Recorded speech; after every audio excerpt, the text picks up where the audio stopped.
Hello and welcome to Sunday Talk, a sacred space in which we discuss wide range of issues regarding faith matters.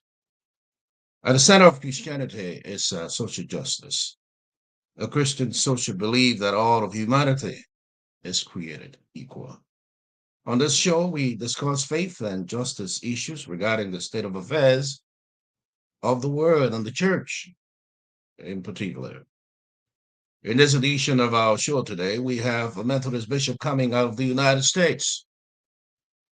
And later in the show, we go to South Africa to talk with two distinguished guests from Cape Town and Johannesburg about the South African Faith and Family Institute. What a beautiful way to begin today, our show. Welcome from Cape to Cairo, from Johannesburg to Washington, D.C., from Washington all the way to Appalachia, from Cape to Cairo.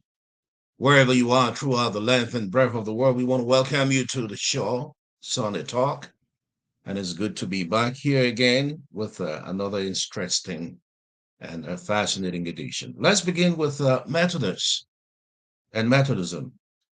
Methodism and Methodism in general are going through a period of transitioning. The world itself is going through a period of transitioning due to the unprecedented pandemic. Methodists throughout the U.S. and the world were expected to meet for the past 2 years to finalize a way forward for the future of the United Methodist Church, either maintaining a united church since 1968, or perhaps splitting if there is no amicable resolution to some of the central debates around doctrinal matters. Because of the postponement of the Methodist General Conference for several years now, as a consequence of this global pandemic, some Methodist bishops have had to put in for retirement. As a consequence of these retirements, the subsequent delays also in the hosting of the General Conference, some bishops have had to take on a greater responsibility in managing some annual conferences with bishops. Bishop Cynthia Moor-Koikoi and Sandra Stainer-Ball of the West Virginia Annual Conference and the Western Pennsylvania Annual Conference of the United Methodist Church have come together in such an unusual and unprecedented collaboration to manage the affairs of 3 conferences, including the Susquehanna Annual Conference, while at the same time managing their respective conferences. Some time ago, I had the distinguished honor and a privilege to sit with Bishop Koikoi for a frank and a deliberative conversation on this model of leadership. Here are excerpts from our conversation. Stay tuned. It is my expectation that God will continue to wrestle with us as God has in the past, and that the continuing United Methodist Church will be one that relishes its diversity while it is anchored in Jesus the Christ.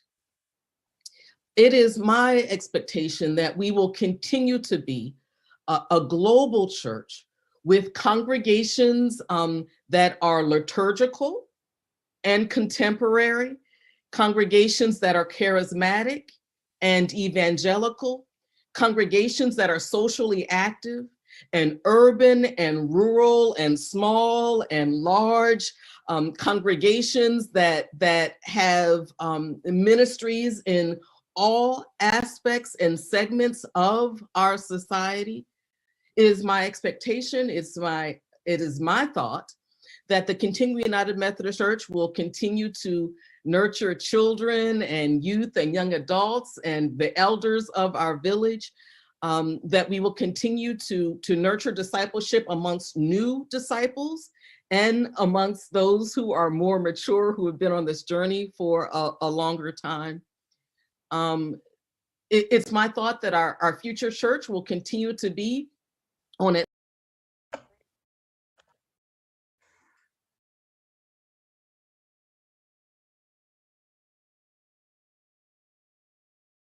Continents, and that we might even expand to include more.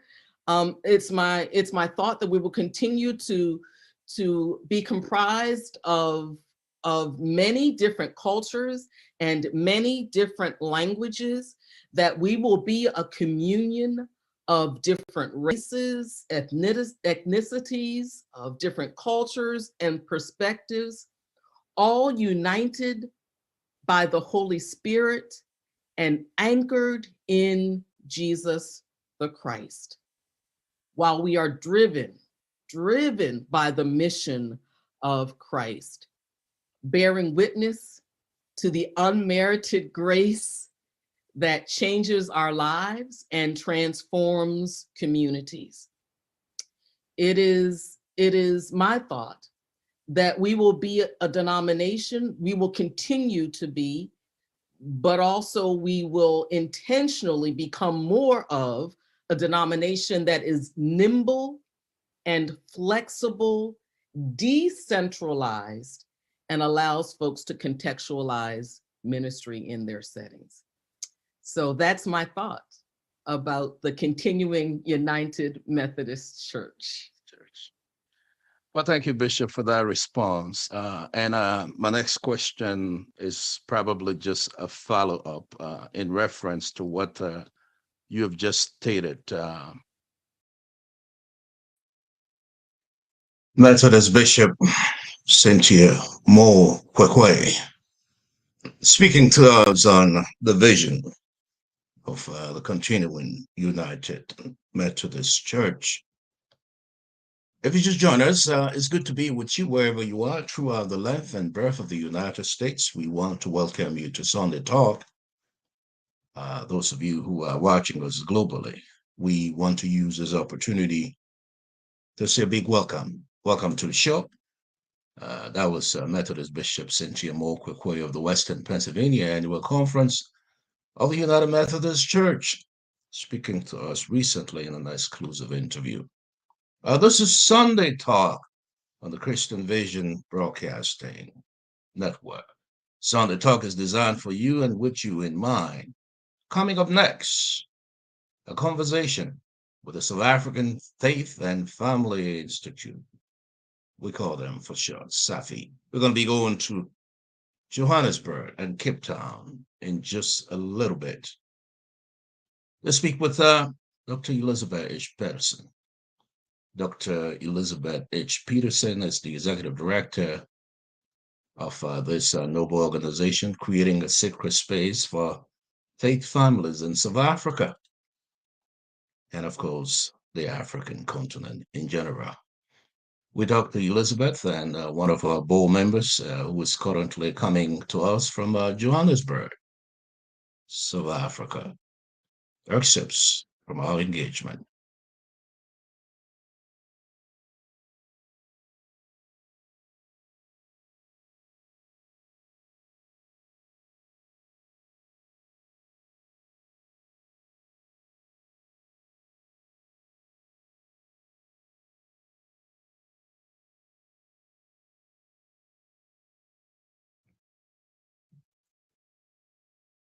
Here in Cape Town.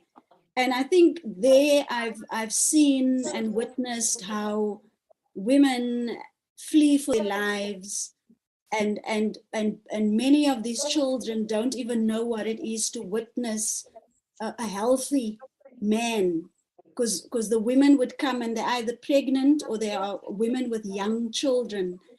And I think that whole experience have really further refined for me the urgency of this work.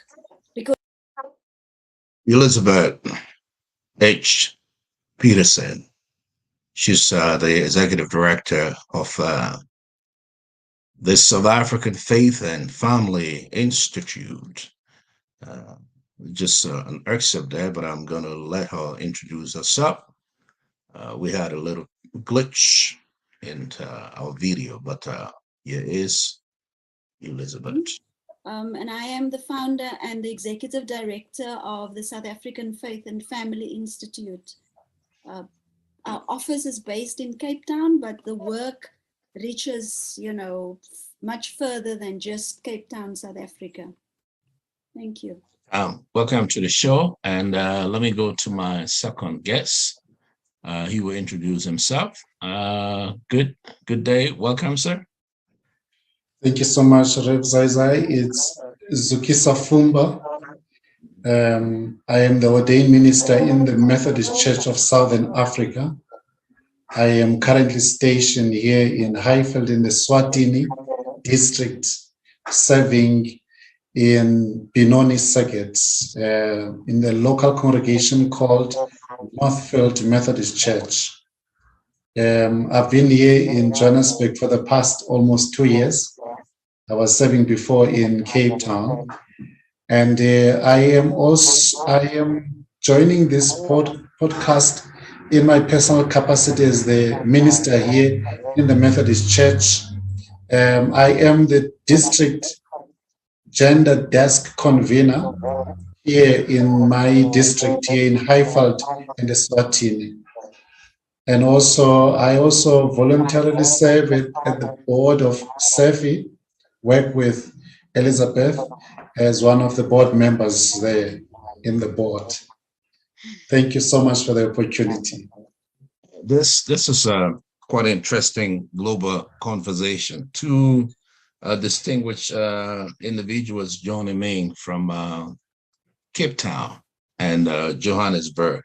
It has a considerable history when we talk about the issues surrounding social justice, oppression, affirming human dignity, both from a colonial standpoint, from an imperialistic standpoint. But we will get to navigate those threads as we go along. The South African Faith and Family Institute, Elizabeth, you've done considerable work in this particular area of social work. Let's begin as a preliminary question for the benefit of our listeners and our viewers. How did it all come about? SAFFI, as it has become to be known now. Take us back. It's a very long story, which I obviously will not go into. Folk can actually check our website also to read up a little bit more and so forth. But, in short, to say that I think I've known for a very long time that I'm supposed to work with men who abuse their intimate partners and also with religious leaders from various faith traditions. And I think the whole area of working on the faith dimension of gender-based violence in intimate relationships and families also stem from, I guess, my growing up. I've never seen my dad use violence or abuse or shaming or any of that thing, that sort with my mother or with any of us as his children. And I'm one of 9 children. So growing up in a difficult circumstances, as most of you would know, in South Africa under apartheid, Black people going through all sorts of dehumanizing experiences.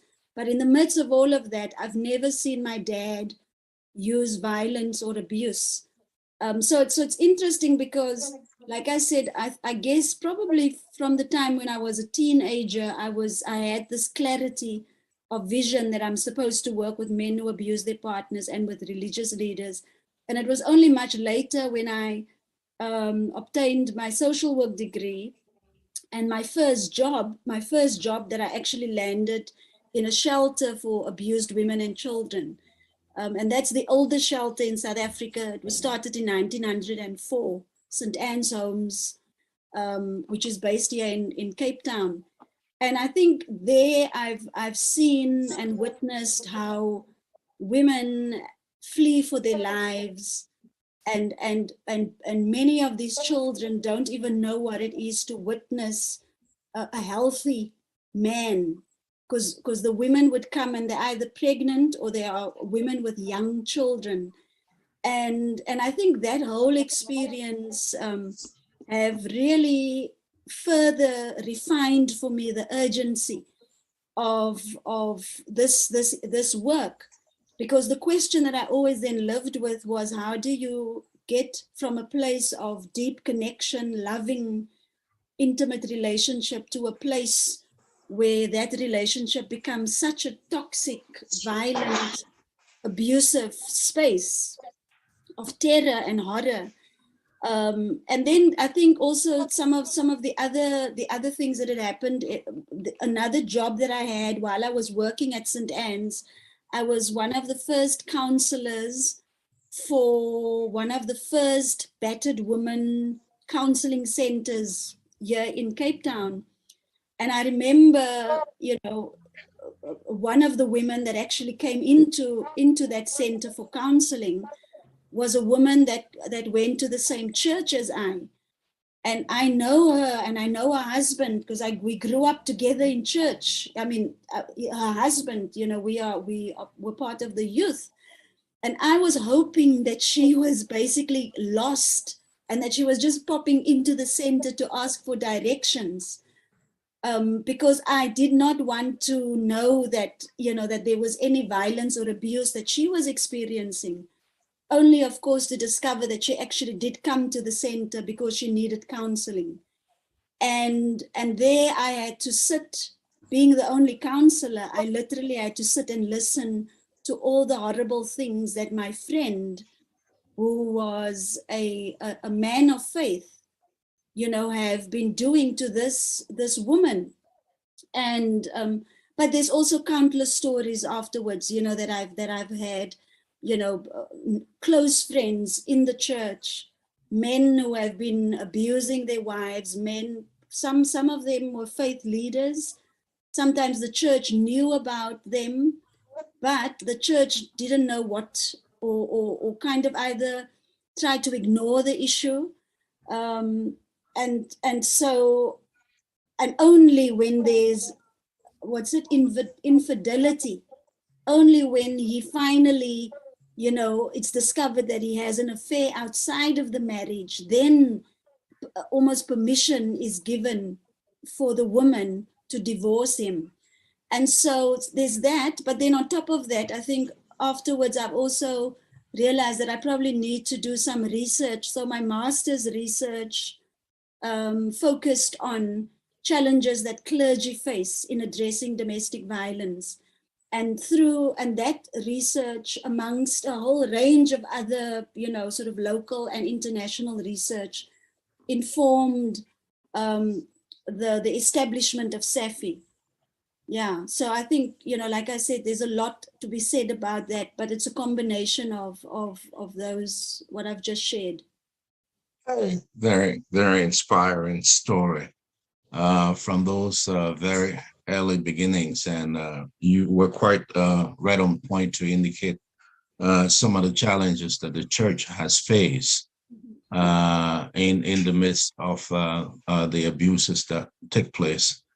The church is a voice of conscience. Reverend Zukis, Yes. let me bring you into the picture. How did you come in contact with SAFFI, with Elizabeth, Dr. Petersen? And by the way, congratulations, Elizabeth. Elizabeth just received her PhD from the University of the Western Cape. Is that correct? That's right. Yes. 2 sleeps ago, I got it. Okay, that's quite correct. Congratulations, Elizabeth. Yeah, Reverend Zukis. Let me bring you into the conversation. You are United Methodist pastor in South Africa. SAFFI is doing a considerable work of justice, not only in South Africa, in other parts of the world, Elizabeth will get to talk to us as we progress into this program. Some of the major engagements she's been involved with in terms of whether it's educational, pro-advocacy in different parts of the world. But bringing you into the picture, well, what gravitated you to SAFFI? And you as a Methodist pastor, those challenging conversations pastors must have with their congregants, with their followers, with their parishioners. Talk to us a little bit as we begin this very interesting and fascinating conversation about SAFFI, its work in South Africa and other parts of the world.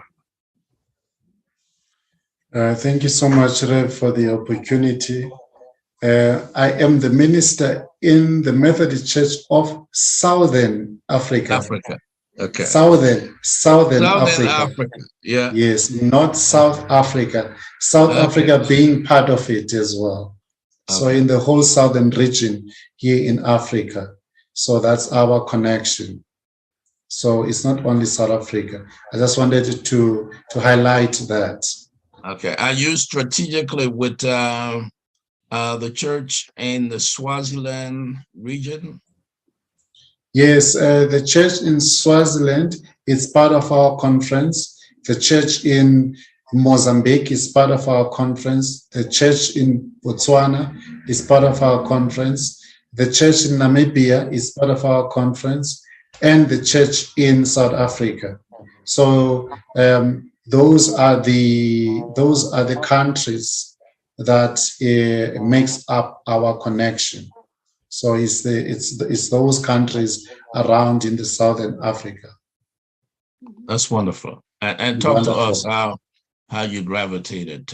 We thank you. Thank you so much. Thank you. It is not too long ago, but it was in 2015 when myself and other Methodist ministers outside the bishop's office in Cape Town, that it was on a Saturday and there were women ministers who gathered on that morning for a meeting. And I was still fresh from seminary then.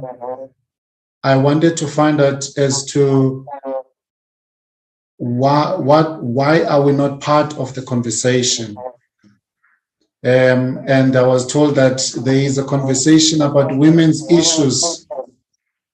I'm not sure the echo, whether it's coming from me or where does it come from. There seemed to be an echo, but I can continue if it's not disturbing you. No, not at all. Please do. Oh, thank you so much. And so I was so inquisitive. I said, I'm the minister. I want to know what is going on. And little did I know that there was a transformative work that was taking place of gender. You know, it happened to be one of our ministers. It was all ladies gathered there.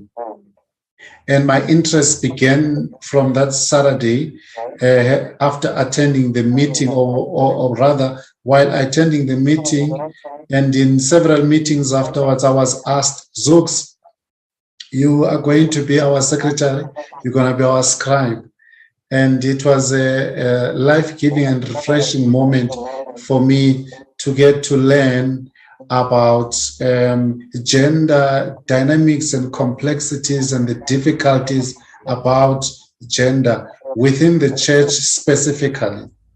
And it was just a year before in the Methodist Church, we celebrated 40 years, only 40 years since women have been accepted into the order of presbyters and ordained. And so I think it was the following year whereby SAFFI was invited by our bishop then, Reverend Michelle Hanstott, in one of our synods that I get to know about SAFFI. And I read about SAFFI, and there was two representatives that I got to know at a distance. Elizabeth, and back then she is currently a doctor as well, Megan Robertson.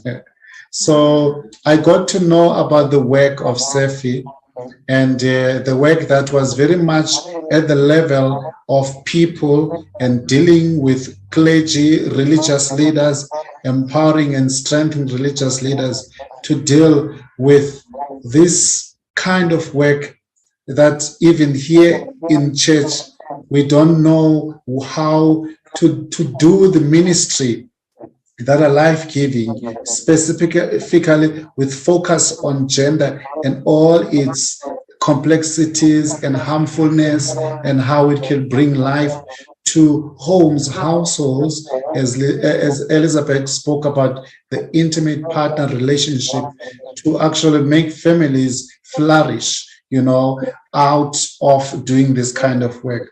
And so later in the years, I got to know Elizabeth as I attended general meeting of SAFFI and the work of SAFFI.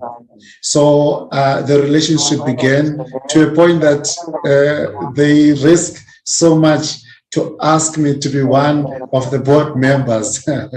And it's been quite a privilege for me, as a minister in the local congregation, having to work with organizations like SAFFI to empower myself, empowering the community. That's the voice of Reverend Zukisa Fumba, coming all the way out of South Africa, Johannesburg, to be exact. Earlier, you heard the voice of Dr. Elizabeth Petersen out of Cape Town, South Africa. First, we listened to Methodist Bishop, Bishop Cynthia Moor-Koikoi, who happens to be the current bishop of the Western Pennsylvania Annual Conference of the United Methodist Church, as well as Susquehanna, talking about the arrangement that brought in two bishops, Bishop Sandra Steiner Ball and Bishop Koikoi, to collaborate in managing the Susquehanna Annual Conference of the United Methodist Church. The three conferences coming together in this particular tripartite arrangement in the midst of COVID and all of the challenges associated with it. I want to thank you so much for being a part of Sunday Talk this week. When it's Sunday Talk is of issues that we bring to you, relevant issues of faith. We come here each week trying to give you insights on a wide range of topics. And what a way to say thank you so much for being a part of the program this week. Our guests have been Bishop Cynthia Moor-Koikoi from the Western Pennsylvania Annual Conference and that of the Susquehanna Conferences of the United Methodist Church. Dr. Elizabeth H. Petersen, Executive Director of the South African Faith and Family Institute. Its acronym is SAFFI. And of course, Reverend Zukisa Fumba, a board member of SAFFI and a Methodist minister in the South African Methodist, United Methodist Church, coming all the way there from Joburg in South Africa. It's been a great privilege being with you today, having this conversation. We're going to continue this, and it is our expectation to expand on it in the days, weeks, months, and years to come. Conversation around faith is quite crucial. And then I want to take from the playbook of Dr. King, who brought to our attention that through sharing of our stories, through the sharing of our stories, we become aware of the pain, the loss, and injustice so many have faced. Acknowledging this pain allows us to begin the hard work of healing, action, and change. So in closing, Dr. King, I'm talking about Martin Luther King Jr., understood that the creation of the beloved community will never be mandated through policy or law. Instead, he reminds us it will have to come from us. everyday citizens taking action together, side by side. That's a word of caution for you today. I want to thank you so much for being a part of this particular presentation of our show. Sunday Talk, we come here each week, bringing you issues that have to do with faith matters. It's been a great privilege having you to be a part of this particular edition of our program.